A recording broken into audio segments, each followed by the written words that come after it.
This is exciting. A nice full room. Good morning, everyone. I'm Judy Monroe. I'm the President and CEO of the CDC Foundation and want to welcome all of you to the Washington Health Data Innovation Summit. Before we get started, wanted to take a moment and acknowledge the loss of life and the tragedy that took place in Maui. We do have with us today Derek Vale. And Derek, could you stand up and be recognized from the Department of Health in Hawaii? And then we also have Brian Martin, who hails from, please stand, who hails from Hawaii, and he is the co-founder. We have a slide here with the QR code here. He co-founded this effort, and so if you, on the QR code, if you go to this, there's going to be a list of opportunities to help. It lists the number of things that they're looking for, from volunteers to donations and so forth. Brian did want me to let you all know that he and his co-founders are just docs. They're not the IT people, so if it doesn't look like there's a link, there actually is a link, and those are live. I think being here on the West Coast certainly drives home. I'm from Atlanta, certainly drives home what we're all facing with climate and health. The heat here in Seattle, obviously a paradise like Maui to be struck like it has been. And I think it also drives the urgency around data and how we need to be using data even in more robust and innovative ways. So it's exciting to be here with you all. I do have a few housekeeping remarks. First of all, snacks are available on the table outside of the double doors to the right. We have drinks available for you in the back of the room. There are some drinks there in the back corner. And there are restrooms located on the mezzanine and basement levels of the hotel, but there's one catch: you have to have an access code.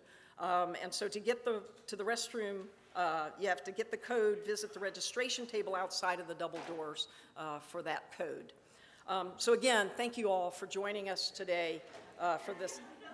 What's that? We're all waiting for you to announce the code. Whoops.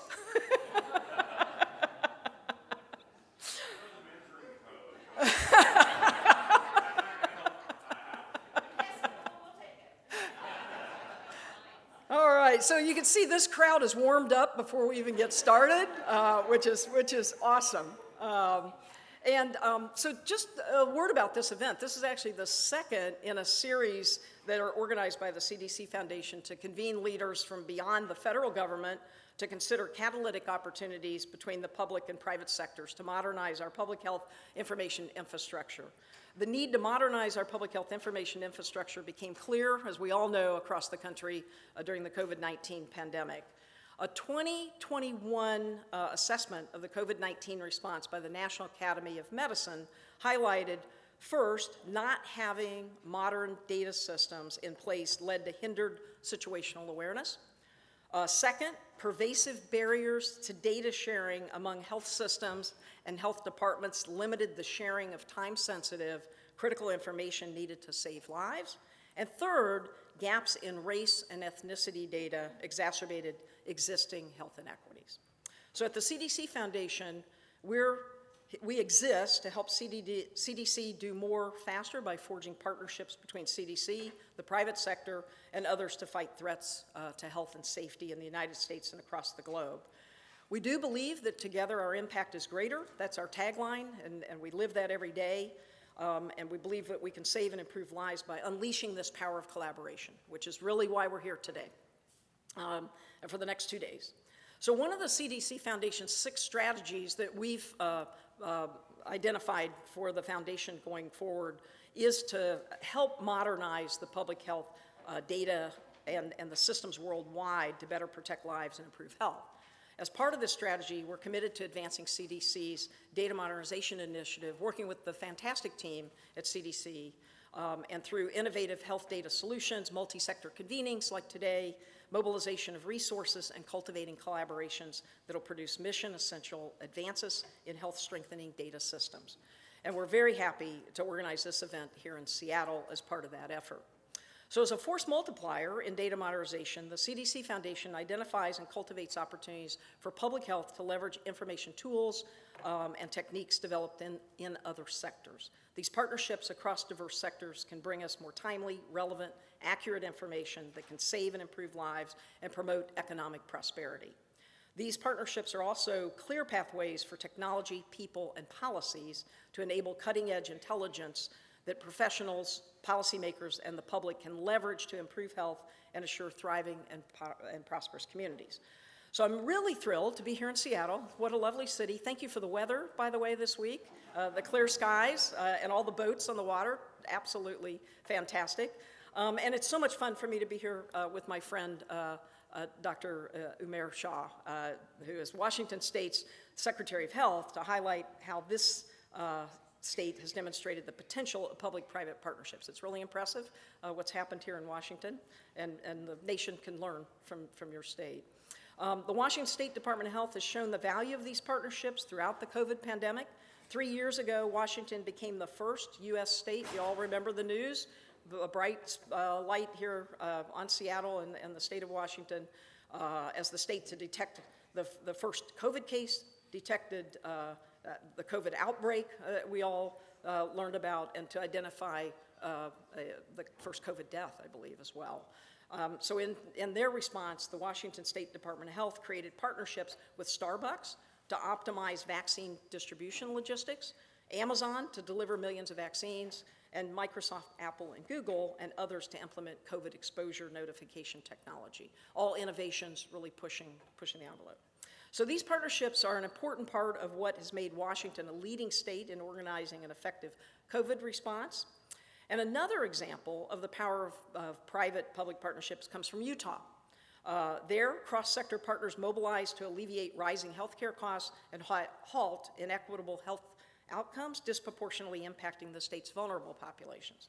Together, they formed the One Utah Health Collaborative, a community-owned nonprofit and a 15-year initiative launched by Governor Spencer Cox to provide, is it Utahns? How do you say that? All right, access to high-quality, affordable care regardless of income, race, ethnicity, gender, and geography. Its community board includes nearly 30 organizations spanning the nonprofit, business, academic, philanthropic, healthcare, and government sectors. They've worked collectively to make data infrastructure a priority area. A goal of the collaborative is to work faster and more efficiently by implementing a statewide FHIR-based ecosystem for Utah to improve their health system for providers, payers, public health authorities, Medicaid, and citizens of the state. As the collaborative CEO, Jamie Whistler, has said that this could be used to more seamlessly share information that local health departments need to fill their missions, such as quickly collecting data on immunizations, vital records, and even hospital bed capacity. The One Utah Health Collaborative is a great example of groups coming together to combine their unique strengths and resources to save and improve lives. Another example comes from Indiana, where I served as state health commissioner from 2005 to 2010. And in its COVID response, the Indiana Department of Health brought in private sector data organizations to rapidly improve connections to sources of health data to continually improve data timeliness and quality.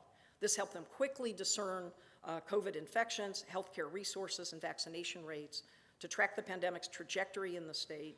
And this improved information informed policymakers as well as help the public make better informed decisions. So I also want to call out and highlight Indiana and Governor Eric Holcomb, Indiana's governor, who in the middle of the pandemic, in the summer of 2021, through an executive order, established a public health commission, and all of this was aimed to improving Indiana's public health system. He said at the press conference that public health was the Achilles heel of Indiana, that they were strong in education, they were strong in business, but their rankings in public health needed to be improved. I was very honored to serve as co-chair of that commission, and we released our report in August of last year, and then that report was used to inform the legislative session and the governor's legislative agenda. We had 6 different areas of public health that we focused on: governance, infrastructure and services, funding for public health, workforce, data and information integration, emergency preparedness, and childhood and adolescent health. And I'm really pleased to say that in April of 2023, when the legislative session ended, they had successfully passed legislation that incorporated a large number of our recommendations, including increased state funding for health departments across Indiana. Other states are now looking at Indiana's example, and they recognize the need to strengthen their public health protection systems. This is a system. We need federal, we need state, we need local, we need everybody. I mean, we need, and I've talked about, the partnerships with the private sector and academia. We need everyone. So partnership models such as these can be adapted and used by national, state, and local partners to transform how health information serves the public's health, communities, and diverse sectors in normal times and during crisis situations. And it is during the blue sky times. I think, Dr. Shaw, you say that a lot. It's on the blue sky days that we really need to be intentional and be diving deep into how we make improvements. So during today's event, I encourage you to have a conversation with someone from another sector that you've never met. That's your assignment for today. Exchange business cards, connect, and let us know how we can continue to support Washington's innovative example of translating health data into meaningful action that serves the health, wellness, and prosperity of Washingtonians. Your efforts represent a great model for other states, and we can't wait to share these lessons that we all learn over the next 2 days with partners around the country. So now, to get us started on the rest of the program and to help welcome you today, we have a whole lineup of folks that are going to help welcome. Umair Shah, I already mentioned, Secretary of Health at the Washington State Department of Health, appointed by Governor Jay Inslee in December 2020. He's the first Asian American to serve in this leadership role in Washington state history and is a champion for underserved communities at the intersection of health and healthcare. Ann Zink flew in, I think, late last night from Alaska, and she's Chief Medical Officer for Alaska Department of Health and Social Services, Division of Public Health. Her priorities as CMO include building stronger partnerships between DHSS and Alaska's healthcare providers and providing support statewide in locally relevant ways to help establish healthier communities across Alaska. We're very pleased to have Angela Dunn, Executive Director of the Salt Lake County Health Department and the former state epidemiologist for Utah. We have Janet Baseman, a professor of epidemiology, acting chair for the Department of Epidemiology and associate dean for public health practice at the University of Washington School of Public Health.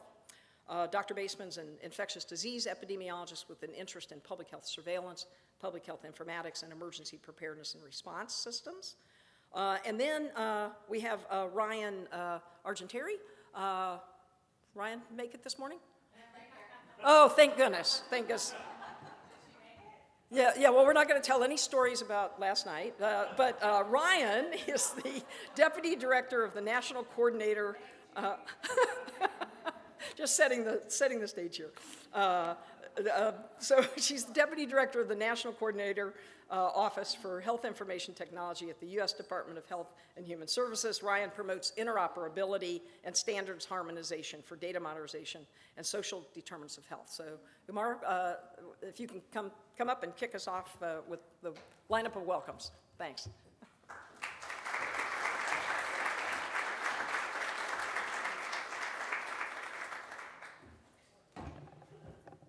Thank you, Judy. We had a couple of visits, one to Microsoft yesterday and the Amazon Fulfillment Center, and we had a little bit of a wildfire going yesterday, so I had to leave in the evening, and I do not know what happened last night, so I'm really curious to know what exactly happened.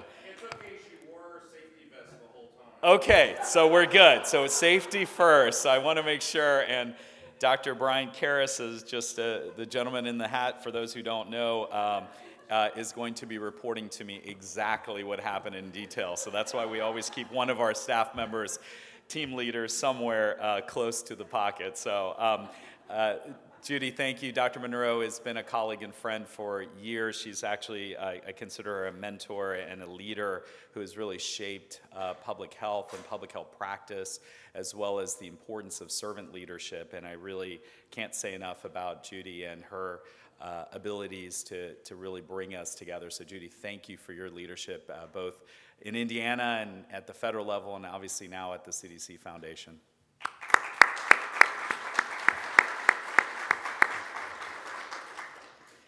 So, my name is Umair Shah. In case you don't know, I have the honor of serving, as Judy said, as the Secretary of Health for this great state, and I'm really proud of the group that's in this room, and I know there's so many people that are not in this room. We're really trying to make this an intimate conversation about what we can do together over the next 2 days to really advance public-private academic partnerships.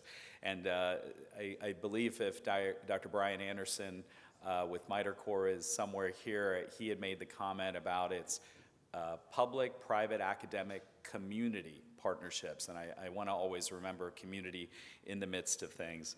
Before I get started, let me say we are today on the lands of the Coast Salish people, past, present, and future, and I want to thank them for their care of this beautiful region, for the lands that we are on currently, and for the 7 generations prior, as well as today, how we honor those 7 generations and the wisdom of the 7 generations and the 7 generations for the future as we leave for our children and our future. So I just wanted to make sure to start with that.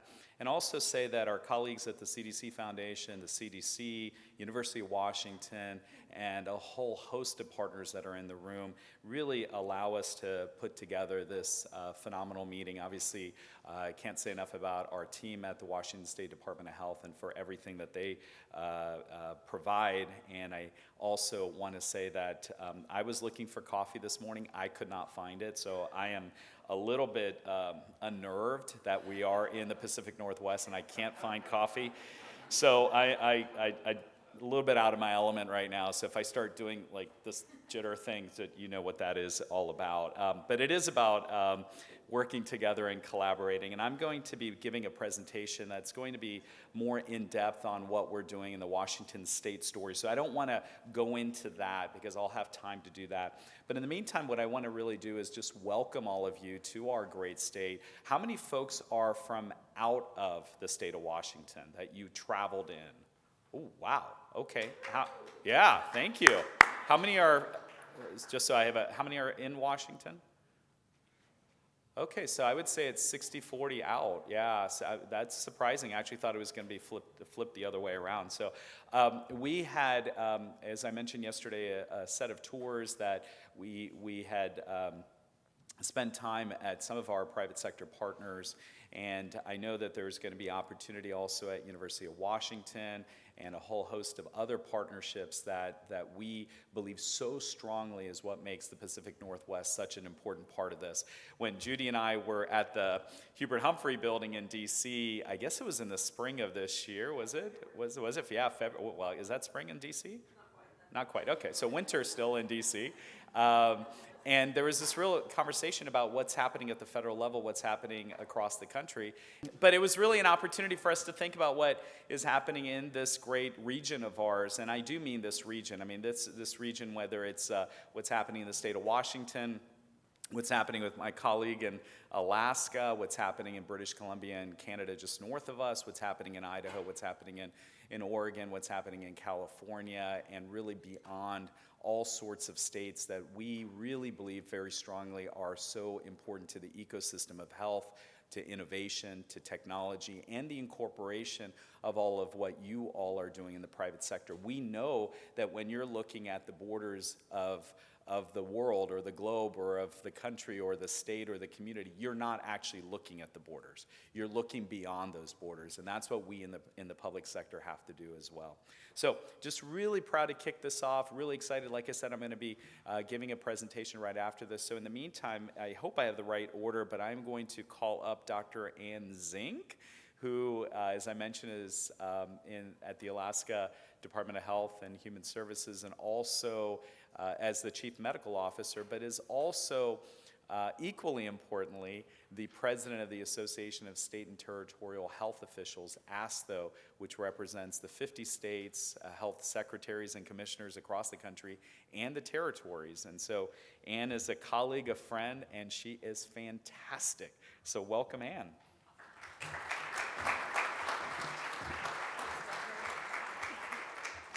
Good morning, good morning, good morning. It's great to see everyone here. Thank you so much, Dr. Shaw, for including so many great voices. It's fun to see old friends here. It's fun to meet new friends. It's great to meet legends who I've known about for a long time, but we just miss each other at different conferences. So it's really great to have everyone in this room together. You know, Alaska, we sometimes joke that Seattle is the biggest city Seattle's the biggest city in Alaska. We are connected in ways that I don't think that our states are really set up with. You know, 10% of people move between counties or states every single year. 2% of people move between states every single year. So they're moving not just between counties, but between states. And we just saw 60% of us have moved even temporarily, right? Like here at this moment.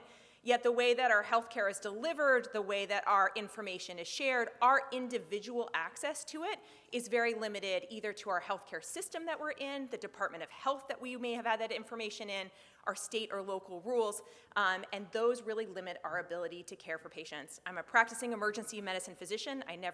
My husband had to set up my first iPhone for me. I am not an IT person. But I saw patient after patient show up in my emergency department say, well, you know the 2 white pills I take. And I'm like, I have no idea what 2 white pills you take. And they would say, oh, okay, well, you know, why don't you go ahead and transfer that patient, but can you make sure you burn the CDs because we can never get them? And never mind, we'll just rescan them when they come to our hospital, which still happens across this country on a regular basis. And it became clear to me that the way that we share data not only has a tremendous impact on public health, it has a tremendous impact on healthcare, it has a tremendous impact on our individual lives. And as we see life expectancy in this country plummet and we see healthcare costs rise, it is not our understanding of diagnostic medicine, our understanding of public health that will get us out of this conundrum. It's our ways that systems work together. And those systems are built by data, and the people in this room are the ones who are going to make the difference to be able to think about how healthcare, public health, and data are able to move forward so that we can create a future where I don't have to ask, what are those 2 white pills that you're actually taking? It also is going to have a huge impact on workforce. You know, when my nurse in the emergency department enters 9 different data elements for her COVID test on there, and then I go to my next job at the state and I can see 2 of those data elements, and then my amazing team, some of them are here, spend the day calling that patient to be able to collect data elements that I just saw my very burnt out nurse entering the day before in there. There is ways that these systems can work together that serves patients in real time. So it's an honor to be here. I'm really excited for the conversations. So we've got Angela Dunn up next. So in addition to my role as the Salt Lake County Health Department Executive Director and Health Officer, I'm also the Vice President of the Council of State and Territorial Epidemiologists. And we hosted Utah, not CST, but Utah hosted the first Health Data Innovation Summit back in June. And so I just want to kind of give you a sense of what I found really valuable from it, and so hopefully get you inspired about the next day and a half.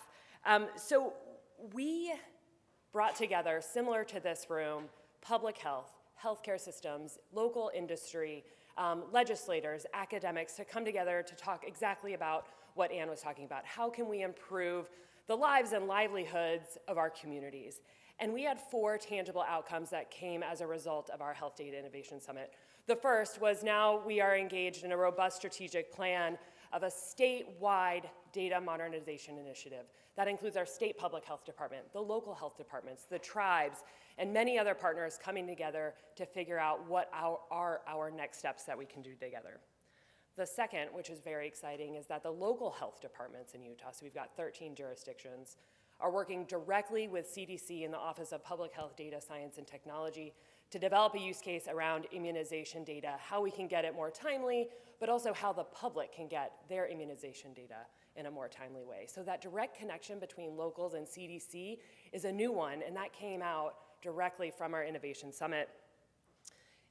Judy mentioned that we have the Utah One Health Collaborative, and because of the summit, public health is now at the table and helping to integrate and make our case for how we can contribute to improving the cost effectiveness of healthcare while also addressing health disparities. And so public health is at the table with healthcare payers, with healthcare systems, with private industry, with our elected officials, when before we were seen as maybe being apart or separate from the healthcare system. And then the last thing that came out of it, which I think is the most important lesson learned from our Health Data Innovation Summit in Utah, was that all state and local public health leaders now are able to think about what's possible. So because of the Innovation Summit, we were given space to say, what if? And be curious about the possibilities of integrating what is learned in industry and the great strides that they've made in innovation and data infrastructure into public health. So I really encourage you over the next day and a half to, yes, get to know someone from another sector, make sure you get out of your comfort zone and meet new people, but most of all, have fun and be curious. Thank you. Please welcome the next speaker, Janet Baseman from the University of Washington. I am currently a professor and interim chair of the Department of Epidemiology. I also had the honor of spending the past 5 years, up until 6 weeks ago, of serving as the University of Washington School of Public Health Associate Dean for Public Health Practice. However, my boss, the Dean of the School of Public Health, told me I was not allowed to hold both of those administrative positions at the same time. So I have briefly had to step down from my Associate Dean for Public Health Practice role, a role which I will be excited to bring myself back to once I complete my duties as interim chair of epidemiology and we find a permanent chair, because my passion lies in this integration between academic, public health, and public health practice. On behalf of many of us in the room from the University of Washington, I'm delighted to welcome you to Seattle for the Washington Health Data Innovation Summit. Our Dean of the School of Public Health, Hillary Godwin, regrets that she was unable to be here this morning to deliver this welcome message, but she will be joining us for part of our time together today.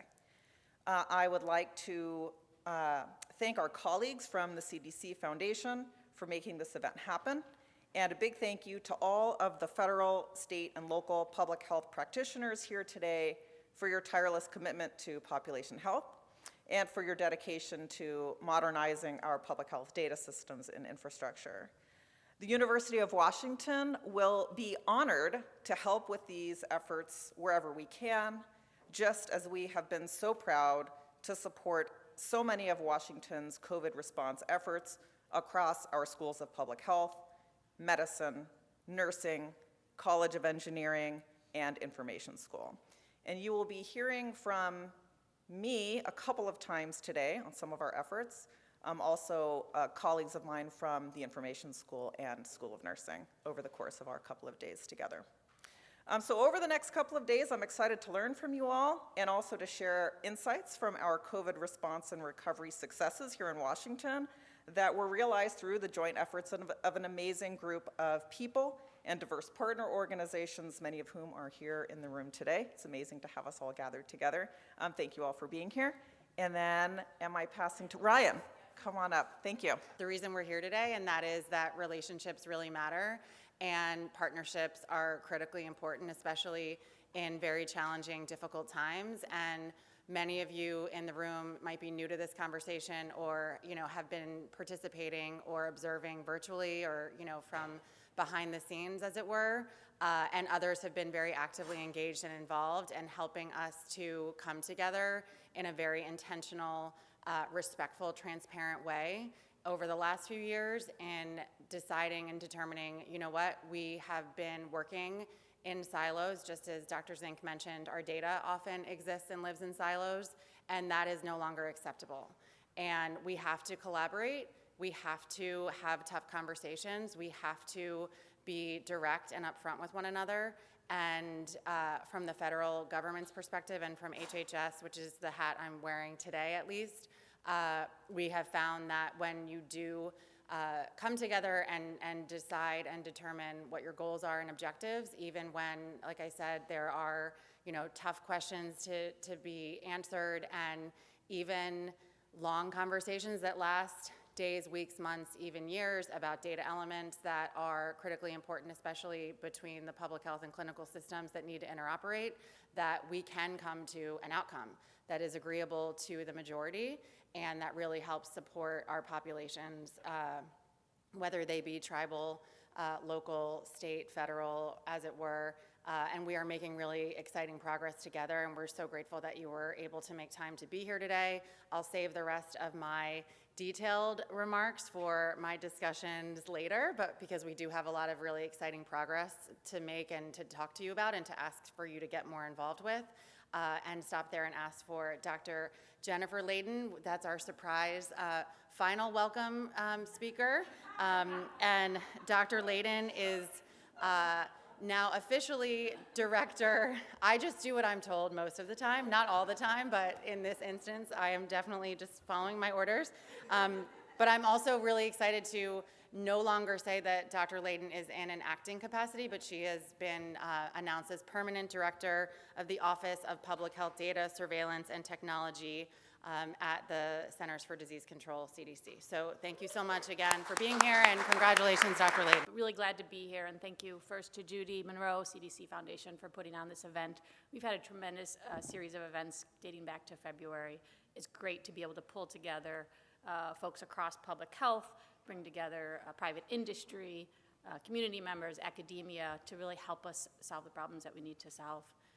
Thank you to the state of Washington, Umar, Bryant, for hosting us. It's really great to be able to work closely with them, to learn from them, from the innovations and the way that they've really modernized their systems. And then thank you to my team, Agnes Warner, and everyone to help to coordinate this behind the scenes.